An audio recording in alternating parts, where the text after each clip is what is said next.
Good morning. So first of all ఒక 1 year back అనుకుంటా, 1.5 year back ETV win అనే ఒక యాప్ పెట్టినప్పుడు నేను ఒకసారి ఊరికి వెళ్ళి చూసి అసలు ఈటీవీ విన్ యాప్ ఎలా ఉంటుందని చూస్తే చిన్నప్పటి నుంచి నేను చూసిన సినిమాలు అసలు పెద్ద సినిమా లిస్ట్ ఉంది. సో నెట్ఫ్లిక్స్లు, అమెజాన్లు అసలు మొత్తం కాంపిటేటివ్ వరల్డ్ కదా.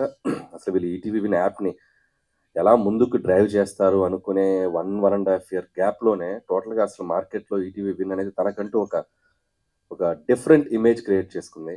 అండ్ దీంట్లో అందరూ ఒకసారి గమనించదగ్గ విషయం ఏంటంటే that is only healthy content అంటే కుటుంబంతో సహా అందరం కూర్చొని, పసిపిల్లలైనా చిన్నపిల్లలైనా అందరం కూర్చొని చూసే కంటెంట్స్ కనపడతాయి. సో దానికి వాళ్ళ టీంని నేను అప్రిషియేట్ చేస్తున్నాను. అండ్ అలాగే ఇప్పుడు ఈ కొత్త ఐడియా కథాసుధ అంటే కథ మాత్రమే చెప్పేటువంటి ఒక ప్లాట్ఫామ్.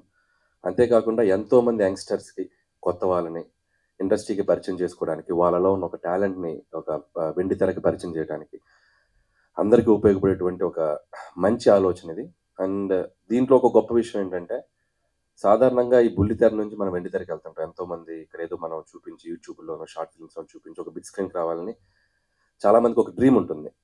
కానీ సో ఇలాంటి వాళ్ళందరినీ ఇన్స్పైర్ చేయడానికి వెండి తెర మీద దర్శకేంద్రంలో ఉన్నటువంటి ఒక కె రాఘవేంద్రరావు గారు కూడా దిగి వచ్చి ఒక యంగ్ డైరెక్టర్ లాగా ఎప్పుడేదో కొత్త అవకాశాలు తీసుకుని ఏదో కొత్త ఫిలిం తీసినట్టు ఏదో ఇక్కడ వచ్చి నిలబడి యంగ్ టీమ్ తోటి నిలబడి ఆయన మాట్లాడుతుంటే నాకు చాలా ఇన్స్పైరింగ్ అనిపించింది. అంటే మనం సాధించింది ఏదో ఒక 5 సినిమాలు తీసేసి ఇట్లు కొట్టాం కదరా బాబు, ఇంకా అసలు ఆయన చూసి ఇంకా ఎంత నేర్చుకోవాలి, ఎంత గ్రౌండెడ్గా ఉండాలి, ఎంత డౌన్ టు ఎర్త్ ఉండాలి, సినిమా నుంచి ఇంకా నేర్చుకోవచ్చు.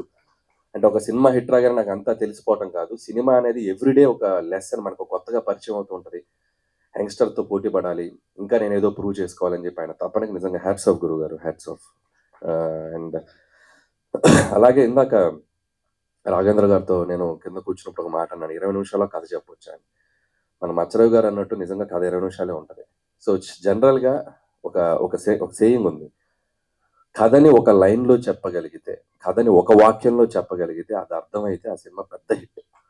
అంటే ఎంత షార్ట్గా చెప్పినా ఆ సినిమా అంత డెప్త్ మనకు అర్థమయ్యగలిగిందంటే అది అంత పెద్ద హిట్. ఫర్ ఎగ్జాంపుల్ ఒక పెళ్లి సందడి గురించి చెప్పాలంటే, కళలోకి వచ్చిన ఒక స్వప్న సుందరిని ఎలా ప్రేమించి పెళ్లి చేసుకున్నాడు, సింపుల్. అది అంత బాగా అర్థమైంది కాబట్టి సినిమా అంత పెద్ద హిట్. ఒక ఘరానా మొగుడు ఒక పొగరెక్కిన భార్యని ఒక సాదాసీదా ఒక మెకానిక్ ఎలా దారిలో పెట్టుకున్నాడు.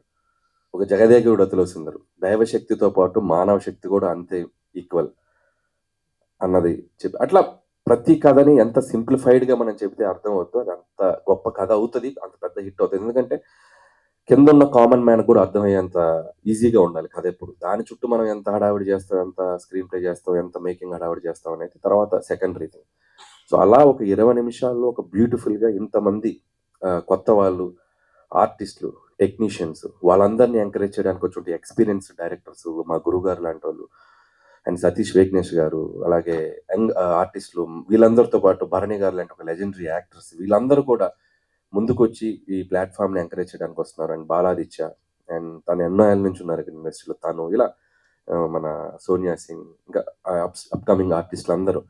సో అందరికీ నా పేరున నేను విషెస్ చెప్తున్నాను. సో డెఫినెట్గా మీ డ్రీమ్స్ అన్నీ నిజమవ్వాలి.